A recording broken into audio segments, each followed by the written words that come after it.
আসসালামু আলাইকুম বন্ধুরা, আজকে আলোচনা করব এলপি স্কুল থেকে কলেজ পর্যন্ত ঘটে যাওয়া আমার জীবনের কিছু কথা। চলেন দেরি না করে আজকে আমার জীবনী বলা শুরু করা যাক। প্রথমে আমার নামটা বলি। আমার পুরো নাম হলো নজরুল ইসলাম। আমি এলপি স্কুল শুরু করি ধোবাগুড়া এলপি স্কুলে।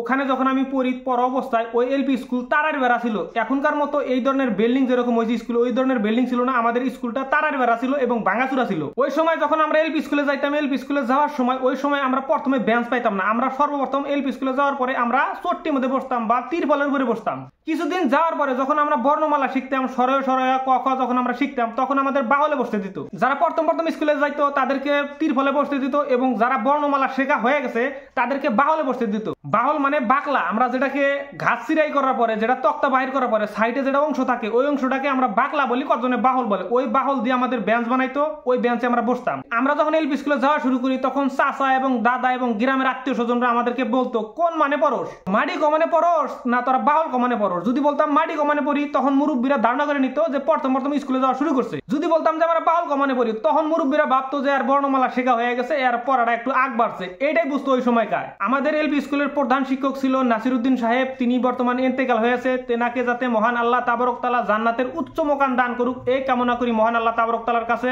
আরেকজন স্যার ছিল, ওই স্যারের নাম হলো নুরুদ্দিন স্যার। ওই স্যার এবং প্রধান স্যার নাসিরউদ্দিন স্যার, এই দুই স্যারে আমার জীবনের প্রথম শিক্ষক। এবং আমার জীবনে আরেকজন শিক্ষক আছে যার নাম না বললেই নয়। তিনি আমাকে প্রাইভেট পড়াইছে, বলতে গেলে সরয় সরয় ক খ উনি শিখাইছে। উনার নাম হলো রিয়াজউদ্দিন স্যার। রিয়াজউদ্দিন স্যার উনি আমার সম্পর্কে বড় ভাই, বর্তমান আমার চাচাতো বোনের জামাই, মানে বর্তমান সে আমার দুলা ভাই। কিন্তু বর্তমান আমরা একসঙ্গে মনে হয় বন্ধুর মতো চলি, মনে হয় আমরা দুজনে একসাথে পড়ছি, এই ধরনের বন্ধুর মতো আমরা চলি। রিয়াজউদ্দিন স্যার যে আমার স্যার, উনি আমাকে মনে করে না যে এ আমার ছাত্র, আবার আমিও মনে করি না উনি স্যার। দুইজন আমরা যখন একসঙ্গে চলি বন্ধুর মতো চলি। বর্তমান আমাদের দুজনের খুব ভালো সম্পর্ক। আমরা দুজনে একসঙ্গে গেলে আমরা বন্ধুর মতো চলি, মানুষে ভাববে এরা দুজন মনে হয় একসঙ্গে পড়াশোনা করছে, এত সম্পর্ক। স্যার ছাত্র সম্পর্ক নাই, বর্তমান শালা দুলাভাই সম্পর্ক হয়ে গেছে। এই রিয়াজউদ্দিন স্যার যখন আমাকে পড়াইতো সে আমাকে অনেক মারতো। 1 ঘন্টার সময় যে আমাকে প্রাইভেট পড়াইতো, 1 ঘন্টার ভিতরে আমি 5-7 বার করে বাইরে গেতাম পেশাব করার কথা সুতা দিয়ে, মানে মুতপার কথা কয়ে গেছি। এবং রিয়াজ স্যার আমাকে যখন মারতো তখন আমি বলতাম, অল্প আগে আঙ্গর বাড়িতে চা খাইলো, আঙ্গর বাড়িতে ভাত খায় তা আমাকে মারে, আঙ্গর বাড়িতে ভাত খায় আর মারে, এই কয়ে কান দিতে আমার আবেগ প্রকাশ করতাম। এবং আমি আরো বলতাম যে আঙ্গর বাড়িতে ভাত খাইছে, আঙ্গর বাড়িতে চা খাইছে আর আমাকে মারছে, সব আমার ঘুরিয়ে দিয়ে লাগবো, আমাকে মারলো, আমার সবকিছু ঘুরিয়ে দিয়ে লাগবো, আঙ্গর বাড়ির চা ঘুরিয়ে দিয়ে লাগবো, আঙ্গর বাড়ির ভাত ঘুরিয়ে দিয়ে লাগবো, কে আমাকে মারলো, এই কথা কইতে আমার কান দিতাম। এত মহাদুষ্ট ছিলাম, এত পাজি ছিলাম, আপনারা ধারণা করেন আমি কিরকম পাজি ছিলাম এবং মহাদুষ্ট ছিলাম। আমি স্যারের সাথে এই ধরনের ব্যবহার করছি।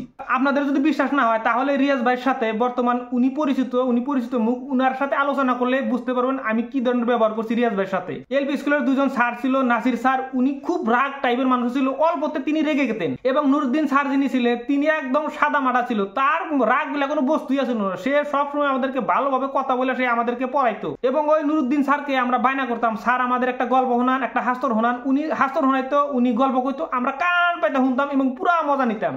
কারণ আপনারা তো জানেনই ছোটবেলায় কোনো ধরনের হাস্তর, কোনো ধরনের গল্প শুনলে কিরকম মজা লাগে। এলপি স্কুলে আমি সাবাই মন্ত্রী ছিলাম এবং 2000 সালে আমি এলপি পাস করি ধোবাগুড়া এলপি স্কুল থেকে।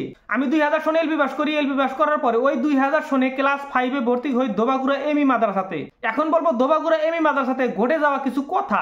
ধোবাগুড়া এমই মাদ্রাসাতে আমি যখন পড়ি, পড়া অবস্থায় ধোবাগুড়া এমই মাদ্রাসাতে অত পড়াশোনা ভালো ছিল না এবং অত পড়াশোনা হইতো না, ওখানে অত ক্লাস হইতো না। পরে আমার আব্বা কি করলো, আমার নানার বাড়ি মানে টাকিমারি এমবি স্কুলে আমাকে ভর্তি করে দেয়। ওখানে আমি 6-7 মাসের মতো ক্লাস করি। 6-7 মাস ক্লাস করার পরে পুরা বানপানি হয়। বানপানি হওয়ার পরে একদম রাস্তাঘাট ভাঙা যায়, যাতায়াত অবস্থা একদম জটিল হয়ে পড়ে। যাতায়াত অসুবিধা হওয়ার জন্য পরে আমার আব্বা কি করে আবার ধোবাগুড়া এমই স্কুলে আমাকে ভর্তি করে দেয় সুবিধার জন্য।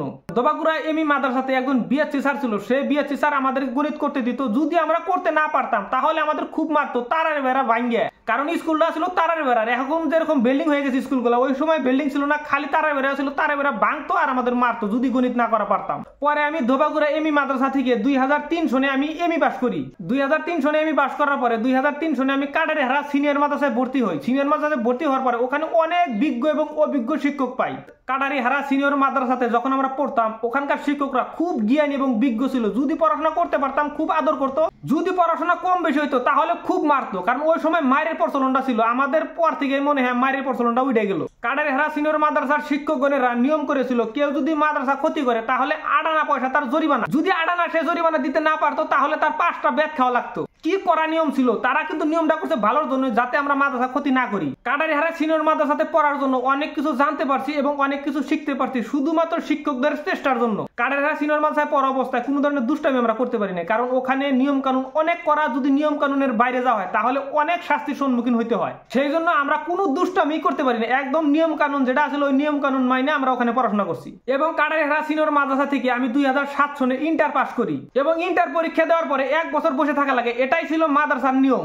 এই 1 বছর যে বসে থাকা লাগে, এই 1 বছরটা আমি বসে না থাকে এই সময়টা আমি অন্য জায়গায় খাটাই। এবং করাইবাড়ি হাই স্কুলে আমি এডমিশন হওয়ার পরে ওখানে 1 বছর পড়াশোনা করি এবং 2008 সালে করাইবাড়ি হাই স্কুল থেকে আমি মেট্রিক পাস করি। মেট্রিক পাস করার পরে আবার কাটারিয়া সিনিয়র মাদ্রাসাতে আমি ভর্তি হই, ওখান থেকে আবার 2011 সনে আমি এফএম পাস করি কাটারিয়া সিনিয়র মাদ্রাসা থেকে। 2011 সনে কাটারিয়া সিনিয়র মাদ্রাসা থেকে পাস করার পরে 2011 সনে ভর্তি হই রাজমিতা মাদ্রাসা হায়ার সেকেন্ডারি স্কুলে। রাজমিতা হায়ার সেকেন্ডারিতে যখন আমি ফার্স্ট ইয়ার এডমিশন হওয়ার কিছুদিনের মধ্যে আদরণীয় সভা অনুষ্ঠিত হয়। আমার পরিচয় দেওয়ার পরে সিনিয়র ভাই বেরাদার যারা আছে তারা আমাকে অনেক ধরনের রাজনৈতিক, সামাজিক এবং অর্থনৈতিক নিয়ে অনেক ধরনের প্রশ্ন করে, সমস্ত প্রশ্নের উত্তর আমি সঠিকভাবে দেই। দেওয়ার পরে সিনিয়র বড় ভাইরা আমার প্রতি খুব সন্তুষ্ট হয় এবং আমার প্রতি তারা খুশি হয়। ওই আদরণীয় সভায় আমি নতুন ছাত্র হিসাবে আমি কিছু বক্তব্য দেই। বক্তব্য দেওয়ার পরে সিনিয়র ভাই এবং সিনিয়র বোনেরা ওই আদরণীয় সভায় যখন আমি নতুন ছাত্র হিসাবে বক্তব্য দেই, আমার বক্তব্যটা সবার বলে ভালো লাগে। আমার বক্তব্য শোনার পরে সিনিয়র ভাই বেরাদাররা তারা আমাকে নিয়ে চিন্তা করে, আমাকে নিয়ে তারা মনে মনে ভাবে যে একে জিএস বানাবো পরবর্তীতে। এবং সিনিয়র ভাই বেরাদাররা সরাসরি আমাকে বলে যে তোমাকে আমরা জিএস বানাবো, ওই হিসাবে তুমি প্রিপেয়ার নিতে থাকো। পরে আমি বাড়িতে আইসা আমাদের আত্মীয় স্বজন এবং আব্বার সাথে আলোচনা করি যে আমাকে তো জিএস বানাইতে চাই সিনিয়র ভাই বেরাদাররা, এই সম্পর্কে আমাকে বলছে, আপনি কি বলেন? যখন আব্বা রাজি হয়ে যাওয়ার পরে আমি সিনিয়র ভাই বেরাদারকে আমি জানাই যে আমার আব্বা রাজি হয়ে গেছে, আমি জিএস পদে প্রার্থী হব। আমার কথা শোনার পরে তারা খুশি হয়ে যায় এবং আমার হয়ে তারা পুরা দমে প্রচার আরম্ভ করে সিনিয়র এবং জুনিয়র ভাই বেরাদাররা। রাজমিতা হায়ার সেকেন্ডারিতে যে আমি জিএস হয়েছি তার জন্য সবচাইতে বেশি কষ্ট করছে রফিকুল ভাই, ফারুক ভাই, হাজিরুল ভাই এবং আরিফ খান ভাই, মমিরুল ভাই। তারা অনেক সিনিয়র আছে, তারা সবাই আমার জন্য চেষ্টা করছে। তাদের যদি নাম বলতে যায় তাহলে অনেক ভিডিওটা লম্বা হবে, সেই জন্য তাদের নাম আমি পুরোপুরি বললাম না। বলতে গেলে প্রায় 100% সিনিয়র ভাই বোনেরা আমার জন্য পুরো চেষ্টা করে অবশেষে আমাকে জিএস বানাইতে সক্ষম হয়েছিল এবং আমি রাজমিতা হায়ার সেকেন্ডারিতে অবশেষে জিএস হয়েছিলাম। যে বড় ভাইরা খুব চেষ্টা করে, খুব কষ্ট করে, মেহনত করে আমাকে জিএস বানাইছিল তাদের প্রতি আমি চিরঋণী। তাদেরকে আমি ধন্যবাদ দিয়ে ছোট করতে চাই না। আমার জিএস এর কার্যকালে আমি কতটুকু সফলভাবে কাজ করতে পারছি তাদের জন্য এটা আমি নিজে বলতে পারি না। এই বিষয়ে সঠিকভাবে বলতে পারবো ওই সময় যারা পড়াশোনা করছে, আমার সিনিয়র এবং জুনিয়র এবং সহপাঠী যারা ছিল তারা বলতে পারবে আমি কতটুকু সফলভাবে জিএস হিসেবে কাজ করছিলাম তাদের হয়ে। আমি যখন রাজমিতা হায়ার সেকেন্ডারিতে যখন জিএস ছিলাম তখন একটি মেয়ের সাথে আমার খুবই ভালো সম্পর্ক হলো। ওই মেয়েটি আর আমি একসঙ্গে পড়াশোনা করতাম। সব সময় সে তার বান্ধবীর সাথে আমাকে নিয়ে প্রশংসা করতো, আমার গুণগান গাইতো। ওই বান্ধবীগুলা আমার কাছে আইসা আবার প্রকাশ করতো যে তোমাকে নিয়ে ওই মেয়েটা এই ধরনের কথা বলে। আমি ওই ধরনের গুরুত্ব দিতাম না। আমার একটি দুর্বলতার পয়েন্ট আছে, অবশ্যই অনেকজনে জানেন এই বিষয়ে। আমি শত শত মানুষের সামনে, শত শত ছাত্রছাত্রীদের সামনে আমি বক্তব্য দিতে পারি, কথা কইতে পারি, কিন্তু একটি মেয়ের সামনে যায় আমি বলবো যে আমি তোমাকে ভালোবাসি, আই লাভ ইউ, এই ধরনের কথা আমি একদম বলতে পারি না। একদম আমি আইলে যাই তাদের বগলে গেলে। এমন মানুষের সম্মুখে বক্তব্য দিতে আমি গোছায় কথা বলতে পারি, কিন্তু মেয়েদের সম্মুখে যায় কথা বলতে গেলে আমি আইলিয়া যাই, কোনটা তুই কোনটা কম আমি আইলিয়া যাই। এই বিষয়ে আমার বন্ধুরা অনেকজনে জানে যে আমি মেয়েদের সম্মুখে যায় কথা বলতে গেলে আমি আইলিয়া যাই, কোনটা তুই কোনটা কই আমার উল্টা উল্টা হয়ে যায়। এভাবেই চলতে থাকলো অনেকদিন। 2013 সালে আমি হায়ার সেকেন্ডারি পাস করলাম। ওই মেয়েটিও 2013 সনে হায়ার সেকেন্ডারি পাস করলো। 2013 সনে হায়ার সেকেন্ডারি পাস করার পরে 2013 সনে আমি লক্ষ্মীপুর কলেজে ভর্তি হই। ওই মেয়েটিও লক্ষ্মীপুর কলেজে ভর্তি হয়। একই কলেজে আমরা দুজনে আবার পড়াশোনা আরম্ভ করলাম। এটা আমি জানতাম ওই মেয়েকে অনেক লোকে প্রেম প্রস্তাব দিত এবং ওই মেয়েটা বারবার বলতো আমি একজনকে ভালোবাসি। এই বলে ওই মেয়েটি বারবার প্রেম প্রত্যাখ্যান করতো, কিন্তু এটা আমি জানতাম না যে ওই ছেলেটাই আমি। পরে NSUI এর সদস্য নেওয়ার জন্য লক্ষ্মীপুর কলেজের সদস্য ভর্তির কাম আরম্ভ করলো। পরে আগে থেকে আমার ইচ্ছা আছিল লক্ষ্মীপুর কলেজে আমি প্রেসিডেন্টের পদে খেলাম, সেই জন্য আমি NSUI এর সদস্য কিছু বাড়ানোর জন্য আমি সদস্য নেওয়া আরম্ভ করলাম।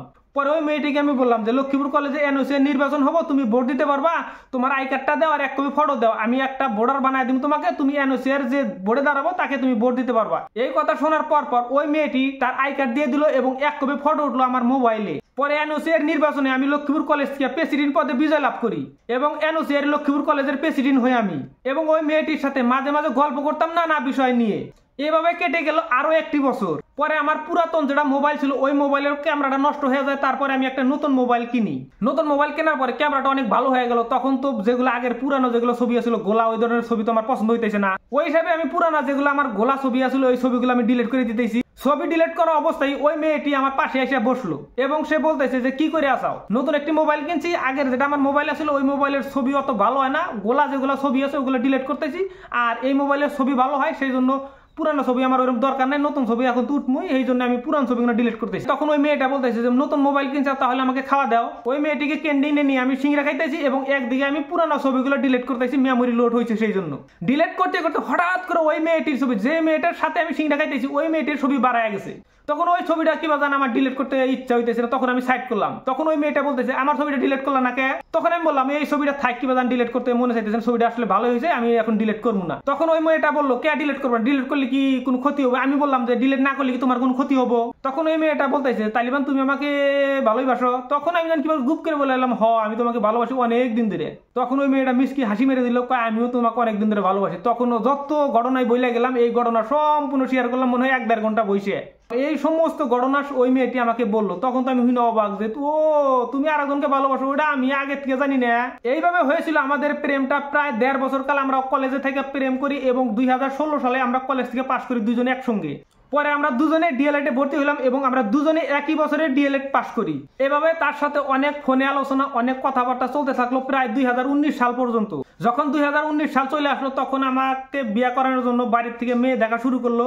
আমি যখন বললাম যে একটি মেয়েকে আমি ভালোবাসি, ওই মেয়েকে আমি বিয়ে করবো, তখন আমাদের বাড়ির থেকে ওই মেয়েটির বাড়িতে কি দিল, ঘটক দিল। ঘটক দেওয়ার পরে ওই মেয়ের বাবা আমার সাথে বিয়ে দেওয়ার জন্য তার বাবা রাজি নেয় এবং আমাদের দুজনের ইচ্ছা ছিল আমরা যত বেজাল হোক, যত আমাদের কষ্ট হোক, আমরা কখনো পালিয়ে বিয়ে করবো না, এটা আমরা দুজন ওয়াদা করছিলাম। আমাকে যেগুলো বাড়ির থেকে যেগুলো মেয়ে দেখাইতো সেই মেয়েগুলো অনেক সুন্দরী ছিল, কিন্তু আমি তাদেরকে পছন্দ করতাম না। আমার ধারণা ছিল যে এইভাবে চলতে থাক, এক সময় তার বাবা রাজি হবে এবং ওই মেয়েকে আমি বিয়ে করব। এভাবে 2019 সালের প্রথম থেকে ওই বাড়িতে আমরা ঘটক দিয়ে আসি এবং আলোচনা করে আসি, কিন্তু তারা বিয়ে দিল না। এইভাবে চলে আসলো 2020 সাল। এটা আমি বুঝতে পারলাম, এটা আমি জানতে পারলাম 1 বছর চেষ্টা করার পরে যে তার বাবা আমার সাথে বিয়ে দিব না। সেই জন্য আমি অনেক চেষ্টা করছি, অনেক খাটনি করছি, কিন্তু তার বাবাকে রাজি করাইতে পারিনি। এবং বাড়িতে আমি বলে দিলাম তোমরা যেখানে পছন্দ সেখানে আমি বিয়ে করবো, আমার কোনো আপত্তি নয়, তোমরা আগে পাত্রী দেখো, তোমরা ঠিক করে আমাকে বলবো যে এই পাত্রী দেখছি, আমি বলবো যে পছন্দ। পরে 2020 সালে আমার নানা একটি মেয়ে দেখলো, মেয়ে দেখে আরে বলতেছে, আমার আব্বাকে বলতেছে এবং আমার মাকে বলতেছে একটি মেয়ে দেখছি, মেয়েটা তোমরা এসে দেখে যাও। তারপরে আমার বাড়িতে একদিন ওই মেয়েটি দেখবার গেলাম, দেখবার যাওয়ার পরে বাড়ির সবাই বলে আমাদের পছন্দ, সবাই বলে পছন্দ। তখন আমি আর কি করবো, আমিও বললাম আমার পছন্দ। তারপরে বিয়ে ঠিক হলো, ঠিক হওয়ার পরে ইতিমধ্যে আইসা গেল রে ভাই লকডাউন আসলো। তখন তো বিয়ে বাড়ি ওই ধরনের ফাংশন করা যায় না, পারমিশন নিয়ে বিয়ে করা লাগে। তখন আবার কি করলাম, পারমিশন নেওয়ার জন্য থানায় যাওয়া হলো। থানায় যা পারমিশন নিয়ে আমরা বিয়ে করলাম। মানুষ কয়জন যা পারবো, 10-12 জন, এইরকম কোন রকম মানুষ নিয়ে আমরা লকডাউনের মধ্যে বিয়ে করলাম পারমিশন নিয়ে। আমাদের বুড়া বয়সে আমাদের নাতিন এবং নাতির সাথে আমরা গল্প করতে পারবো। আমরা লকডাউনে পুরা দমে কার্পুর সময় আমরা পারমিশন নিয়ে বিয়ে করছি, সরকারি পারমিশন, মানে থানায় থেকে পারমিশন নিয়ে বিয়ে করছি। পরে যখন 2020 সালে যখন আমি বিয়ে করলাম, 2020 সালে বিয়ে করার পরে 6 মাস পরে ওই মেয়েটির অন্য জায়গায় বিয়ে হয়ে যায়। ওই মেয়েটির বিয়ের মধ্যে আমাকে দাওয়াত দিয়েছিল, কিন্তু ওই মেয়েটির বিয়ের মধ্যে আমি যাই নাই। আমি বিয়ে করার 3 দিন পরে ওই মেয়েটি আমাকে ফোন করে আমার ভালো মন্দ জিজ্ঞেস করছে, আমি কেমন আছি, কি আছি, এই ধরনের ভালো মন্দ জিজ্ঞেস করছে। বর্তমানে আমি চাই ওই মেয়েটাও যাতে সুখের শান্তিতে থাকে এবং ভালো থাকে, তার সংসার যাতে ভালোভাবে চলে, এই কামনা করে মহান আল্লাহ তাবারক তাআলার কাছে।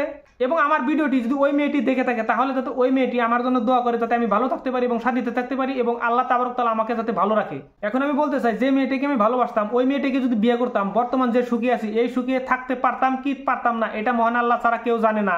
কিন্তু বর্তমান যাকে আমি বিয়ে করছি তাকে নিয়ে অনেক সুখী আছি এবং শান্তিতে আছি। তিনি আমার কথা খুব শোনে, আমার কথার বাইরে জানে, আমি যা বলি তাই শোনে। সেই জন্য বলতে চাই আমি খুবই সুখী আছি, খুবই শান্তিতে আছি। আজকে আমার জীবন কাহিনীটা আপনাদের কেমন লাগলো অবশ্যই কমেন্টের মাধ্যমে জানাবেন। যদি আমার এই ভিডিওটি ভালো লেগে থাকে তাহলে শেয়ারের মাধ্যমে অন্যদের দেখার সুযোগ করে দিন। আমার পরবর্তী ভিডিও দেখতে চাইলে আমার পেজটি ফলো করে রাখুন। সবাইকে ধন্যবাদ এতক্ষণ কষ্ট করে আমার ভিডিওটি দেখার জন্য। আসসালামু আলাইকুম।